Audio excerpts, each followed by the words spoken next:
नमस्कार साथियों, आप सभी का स्वागत है हमारे YouTube channel DN Jha official में। साथियों, यदि आप बिहार शिक्षक भर्ती सक्षमता परीक्षा एवं अन्य किसी भी प्रतियोगी परीक्षा की तैयारी करते हैं तो हमारे चैनल को सब्सक्राइब कर लें।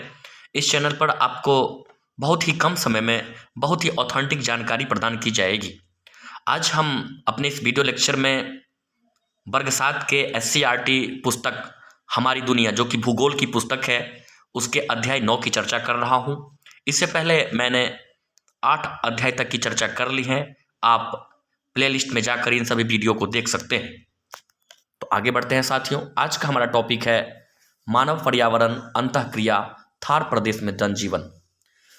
थार प्रदेश में जनजीवन के संबंध में आज हम चर्चा करेंगे कि वहां पर जनजीवन कैसा है। तो साथियों, यहां आप देख सकते हैं कि रवि घर में घुसते हैं, दीवार पर टंगे कैलेंडर को देखने लगते हैं और कैलेंडर को उनके पिता ने दीवार पर लगाया है। कैलेंडर के पन्ने पलटने शुरू करते हैं। हर एक महीने के लिए अलग अलग पन्ने और सब पर एक से एक सुंदर चित्र थे। रवि की नज़र जून महीने के एक पन्ने पर छिपे चित्र पर ठहर गई। दूर दूर तक फैले बालू में एक आदमी सिर पर पगड़ी बांधे और पूरी आस्तीन का कुर्ता पहने ऊंट की नकेल पकड़े जा रहा था। वह तस्वीर उसे बहुत सुंदर लगी, लेकिन एक बात समझ में नहीं आई। उसने अपनी माँ से सवाल किया, माँ, जून के महीने में तो गर्मी पड़ती है, लेकिन इस तस्वीर में यह आदमी भरी दोपहरी में ऊंट लेकर बालू में चला जा रहा है। उसने इतने अधिक कपड़े पहने हैं, इसे तो और भी गर्मी लगती होगी। हम लोग तो गर्मी के मौसम में कम कपड़े पहनते हैं। यह सुनकर उसकी माँ मुस्कुराई और बोली, तुम्हारा अचरज करना ठीक है, लेकिन पूरी बात समझोगे तभी पता चलेगा कि ऊंट बालू और सिर पर पगड़ी पूरी आस्तीन की कमीज का मतलब क्या है। तो साथियों, यहाँ पर एक बच्चा कैलेंडर में चित्र ढूंढते हैं। चित्र में एक व्यक्ति को मरुस्थल में, मरुभूमि में, बालू से भरे क्षेत्रों में बड़ी पगड़ी बांधे और पूरे आस्तीन का कपड़ा पहने हुए देखते हैं और उससे वो अचरज में पड़ते हैं और अपनी माँ से पूछता है कि जून के महीने में इस तरह की पोशाक आखिर क्यों। तो माँ समझाती है कि जो वहाँ के जनजीवन है और वहाँ की जो व्यवस्था है वो किस तरह से उनके वस्त्र को और उनके पहनावा को प्रभावित करते हैं, और इसी बातचीत में बहुत सारे तथ्यों को रखते हैं। तो अब बारी बारी से हम इन तथ्यों को देखते हैं साथियों। तो माँ बताती है कि रवि मनुहार करते हुए बोला। माँ बोली, ठीक है, सुनो। यह चित्र रेगिस्तानी इलाके थार का है। अपने देश के पश्चिमी भाग में थार का रेगिस्तान है। थार राजस्थान और गुजरात में पड़ता है। यह पूरा क्षेत्र रेतीला है। बीच में अरावली की पहाड़ियाँ और जगह जगह बालू के टीले मिलते हैं। पूरा क्षेत्र शुष्क और अत्यधिक गर्म होता है। दिन के समय आंधियाँ चलती हैं और बालू के कण उड़ते हैं, लेकिन रात होते ही तापमान में कमी आ जाती है और पूरा इलाका ठंडा हो जाता है। इस इलाके में औसत वर्षा साल भर में मात्र 25 सेंटीमीटर ही होती है। माँ थार मरुस्थल के बारे में बच्चों को बताते हैं कि ये भारत के उत्तर पश्चिमी भाग में है। ये राजस्थान और गुजरात राज्य में पड़ता है। क्षेत्र रेतीला है। बीच में अरावली की पहाड़ियाँ हैं और मौसम जो वहाँ होते हैं शुष्क है और अत्यधिक गर्म है। दिन में तापमान बहुत ज़्यादा रहता है, आंधियाँ चलती है और बालू के कण भी उड़ते हैं, लेकिन रात होते ही तापमान में कमी आ जाती है और इस क्षेत्र में औसत वर्षा मात्र 25 सेंटीमीटर होती है। तो यहाँ से प्रश्न बनते हैं साथियों कि थार मरुस्थल कहाँ है। हमारे देश के पश्चिमी भाग में है, जो कि गुजरात और राजस्थान राज्यों में पड़ता है। और वहाँ बीच में कौन सी पहाड़ है? अरावली की पहाड़ है। आप इस मैप में साथियों देख सकते हैं, और ये भी आप देख लें कि यहाँ साल भर जो औसत वर्षा होती है मात्र 25 सेंटीमीटर होती है। दिन का तापमान ज़्यादा होता है, रात का तापमान बहुत कम होता है। इस मैप में दिखाया गया है, आप देख सकते हैं। इस मैप को जूम किया गया है। ये भारत के इस हिस्से में आप जो देख रहे हैं ये थार मरुस्थल है, और इसी के ये मरुस्थल में पड़ने वाले प्रमुख शहर है जिसको यहाँ जूम करके दिखाया गया है। इसकी चर्चा होगी साथियों, आप इस मैप को देख सकते हैं और इस पर अपना जो है चिंतन मनन करेंगे और समझेंगे। माँ, तब तो पेड़ पौधे भी नहीं होते होंगे? रवि ने पूछा। होते हैं, लेकिन हमारे यहाँ जितने नहीं। कम वर्षा और बालू के कारण यहाँ कंटीली झाड़ियाँ, कीकर, बबूल, खजूर, खेजरी, ज्वार, पाठा, नागफनी जैसी वनस्पतियां ही होती है, क्योंकि ये कम जल में ही उग सकती है। इन वनस्पतियों की पत्तियां चिकनी, छोटी और मोटी होती है और तने कांटेदार होते हैं। जड़ें भी गहरी होती है। ऐसा क्यों माँ? रवि ने पूछा। क्योंकि जड़ें गहराई से नमी लेती है और पत्तियों के मोटे होने के कारण उसमें नमी देर तक रहती है। पेड़ पौधे की ये सारी प्रक्रियाएं वातावरण से कूलन के उदाहरण है माँ बोली।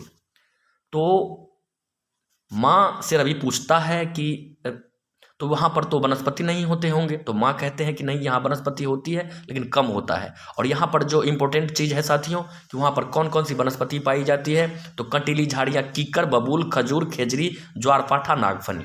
और इन वनस्पतियों के जो पत्ते होते हैं, पत्तियाँ होती है, वो चिकनी, छोटी और मोटी, और तने कांटेदार होते हैं, और जड़ें गहरी होती है। तो बच्चे पूछते हैं कि जड़ें गहरी होती है, इसके भी रीजन है। क्या रीजन है? माँ बताती है कि पानी बहुत अंदर होता है, इसलिए पानी की खोज में जड़ें नीचे ज़्यादा जाती है, इसलिए झाड़ियाँ जो होता है, छोटी छोटी झाड़ियाँ होती है, वृक्ष ज़्यादा लंबे नहीं होते हैं, क्योंकि उसका अधिकांश विकास वातावरण के अनुकूलन के कारण पानी की खोज में जमीन के अंदर तक होता है। और पत्तियां छोटी और मोटी इसलिए होती है कि वो ज़्यादा देर तक नमी को बरकरार रख सके और वो जीवित रह सके। ये पर्यावरण से अनुकूलन है। अब साथियों, यहाँ बहुत महत्वपूर्ण शब्दावली है रेगिस्तान। और हम लोगों को बचपन से ही रेगिस्तान के बारे में जो पढ़ाया जाता है, और ज़्यादातर लोगों को जो पता होता है कि मरुभूमि जो होता है, जहाँ बालू ही बालू होता है, उसको रेगिस्तान कहते हैं। लेकिन यहाँ पर एक महत्वपूर्ण चीज़ आपको जानना है। रेगिस्तान की जो परिभाषा यहाँ दिया गया है कि यह एक शुष्क प्रदेश है जिसकी विशेषताएं हैं अत्यधिक उच्च या निम्न तापमान एवं विरल वनस्पति। ये शुष्क क्षेत्र होता है, अर्थात बारिश कम होती है, तापमान या तो बहुत ज़्यादा होता है या बहुत कम होता है, और वनस्पतियाँ बहुत कम होती है, कम बारिश होने के कारण विरल वनस्पतियाँ होती है। इसलिए आप देखेंगे कि जो मरुस्थल है और रेगिस्तान है, वो ठंडा क्षेत्र में भी पाया जाता है और गर्म क्षेत्र में भी पाया जाता है। जैसे भारत में ही लद्दाख का जो क्षेत्र है, लेह का जो क्षेत्र है, वहाँ पर जो है ना, वो जो मरुस्थल है, वो आप कह सकते हैं कि ठंडा मरुस्थल है। वहाँ पर चूंकि बालू नहीं है, लेकिन फिर भी वो उसको रेगिस्तान माना जाता है। आगे बढ़ते हैं साथियों, आप यहाँ देख सकते हैं ये पत्ते को दिखाया गया है, ये बालू के टीले को दिखाया गया है। अब यहाँ देखिए, माँ, तब तो यहाँ हमारी तरह धान की फसलें भी नहीं होती होगी? रवि ने पूछा। हाँ, यहाँ धरती में बालू युक्त मिट्टी पाई जाती है, जिसे स्थानीय भाषा में रेतीली मिट्टी कहा जाता है। बालू के टिब्बे यहाँ खूब मिलते हैं। यहाँ के लोग बाजरा, जौ, जई जैसे मोटे अनाजों की खेती करते हैं। यहाँ सिंचाई की सुविधा है, जहाँ सिंचाई की सुविधा है वहाँ गेहूँ, दलहन, मक्का एवं सब्जियों की खेती करते हैं। बाजरे की रोटी इनका मुख्य भोजन होता है। ऊँट इनके यातायात का मुख्य साधन है। लोग भेड़ भी पालते हैं।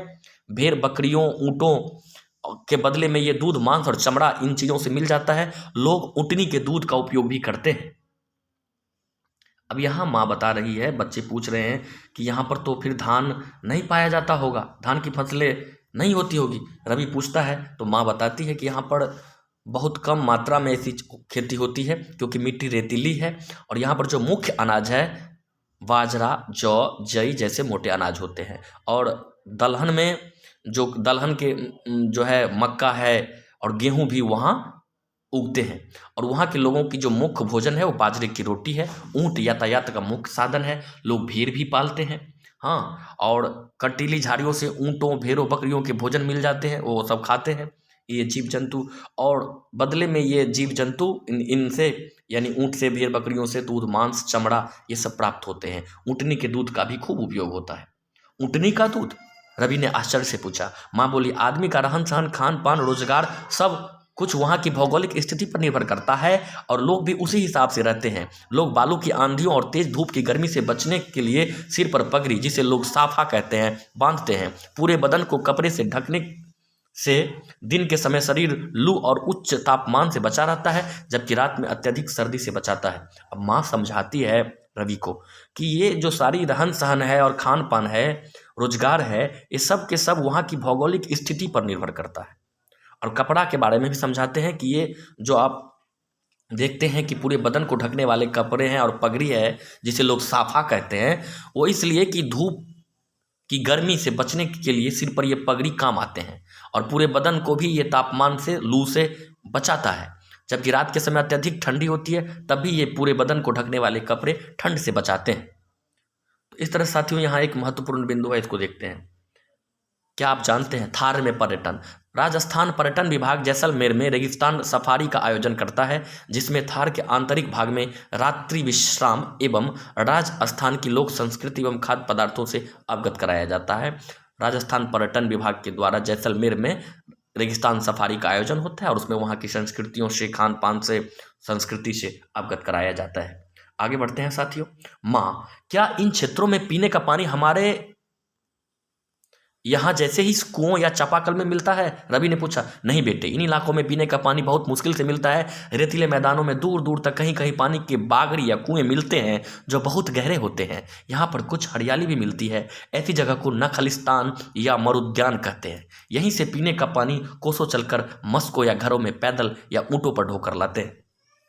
आप समझ गए होंगे कि पानी हर जगह नहीं मिलता है। जहाँ पानी मिलता है वो स्थान बावड़ी या कुएं में मिलते हैं, और ऐसी जगह पर जहाँ पर ये पानी मिलते हैं जो हरियाली मिलती है, वो हरियाली वाली जगह को नखलिस्तान या मरुद्यान कहते हैं। और उसी स्थान पर पानी भी मिलता है और लोग पैदल चलकर मस्को या घरों में ऊँटों पर ढोकर लाते हैं ये पानी। मालूम है, जैसलमेर जिले में तो पिछले कई सालों से वर्षा न के बराबर हुई है, इसलिए यहाँ के लोग पानी का उपयोग बहुत ही सावधानी से करते हैं। यहाँ रेल के टैंकर से पानी पहुँचाया जाता है। इनके जानवर ऊँट को भी कम ही पानी की जरूरत होती है। रवि बोला। हाँ, माँ बोली। रवि पूछता है कि जो ऊँट है उसको भी कम पानी की जरूरत होगी? तो माँ बोली हाँ। माँ, सिंचाई नहीं होने से यहाँ के लोग क्या क्या काम करते होंगे? रवि की आंखों में आश्चर्य और बेबसी का भाव था। यहाँ के लोग पशुपालन करते हैं, जिन्हें दूध, मांस, चमड़ा मिलता है। जिनसे लोग पशुपालन करते हैं, इनसे दूध, मांस, चमड़ा मिलता है। ऊँट रेगिस्तान में बहुत महत्व है। ऊँट का रेगिस्तान में बहुत महत्व है। यातायात में ऊँट का काम आते हैं, इसलिए इसे रेगिस्तान का जहाज भी कहते हैं।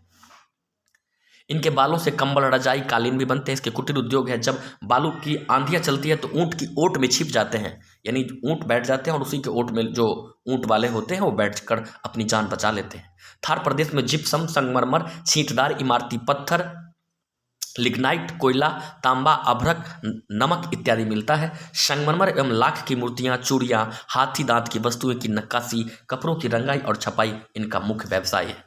तो समझ गए होंगे साथियों, जिप्सम, संगमरमर, छींटदार इमारती पत्थर, लिग्नाइट, कोयला, तांबा, अभ्रक, नमक इत्यादि मिलता है। संगमरमर में लाख की मूर्तियां, चूड़ियां, हाथी दांत की वस्तुएं की नक्काशी, कपड़ों की रंगाई और छपाई इन सब का वहाँ के लोगों का मुख्य व्यवसाय है। देखो रवि, यहाँ पानी की कमी रहती है, इसलिए जनसंख्या भी काफ़ी कम है।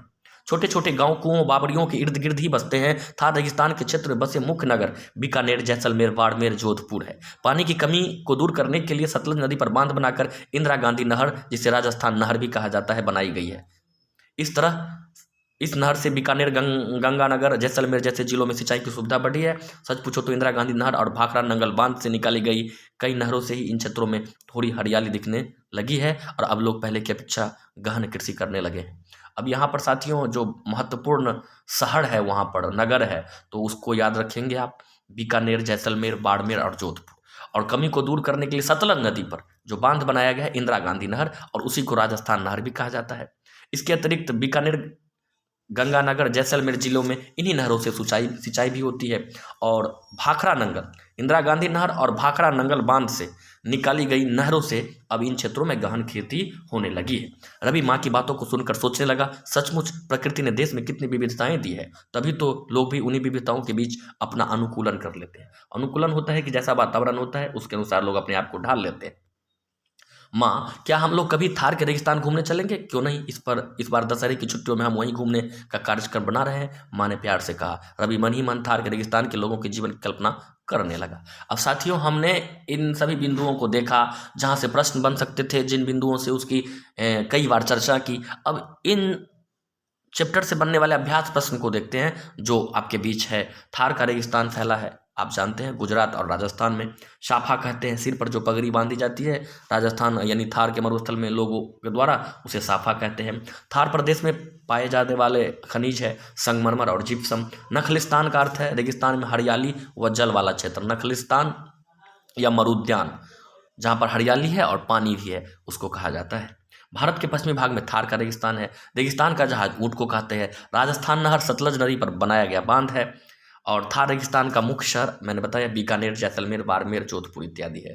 तो साथियों, इस तरह से हमारी दुनिया पुस्तक है, अर्थात SCRT भूगोल की, जो बिहार के स्कूलों में पढ़ाई जाती है, इसका अध्याय 9 समाप्त होता है। अगर आप सब इस चैनल पर नए हैं तो निश्चित रूप से इस चैनल को सब्सक्राइब कर हमारा उत्साहवर्धन करें, क्योंकि आप देखे होंगे कि थोड़ा स्पीड ज़्यादा था, लेकिन बहुत कम समय में आपको जो तथ्य थे इससे संबंधित, जो कहानियाँ थी, कहानियाँ भी समझ में आ गई, और जो तथ्य थे ये भी आपको निश्चित रूप से समझ में आ गए होंगे। तो निश्चित रूप से साथियों, हम आपका समय बर्बाद नहीं करते हैं, बहुत कम समय में आपके ज्ञान को और उसमें वृद्धि करते हैं। निश्चित रूप से आप सभी विद्वत जन हैं, आप सभी पढ़े लिखे हैं और बड़े बड़े कंपटीशन की तैयारी करते हैं, बहुत सारे लोग शिक्षक भी होंगे, फिर भी आपके बीच आने का सौभाग्य मिल रहा है, आ रहा हूँ। इसलिए चाहता हूँ कि बातें ना बनाऊँ, कम समय में जो भी सही जानकारी है, ऑथेंटिक जानकारी है, वो आपके बीच रखूँ। तो साथियों, एक बार फिर से आप सभी से निवेदन है, आग्रह है कि इस चैनल को सब्सक्राइब कर हमारा उत्साहवर्धन करें। आप सभी का बहुत बहुत धन्यवाद।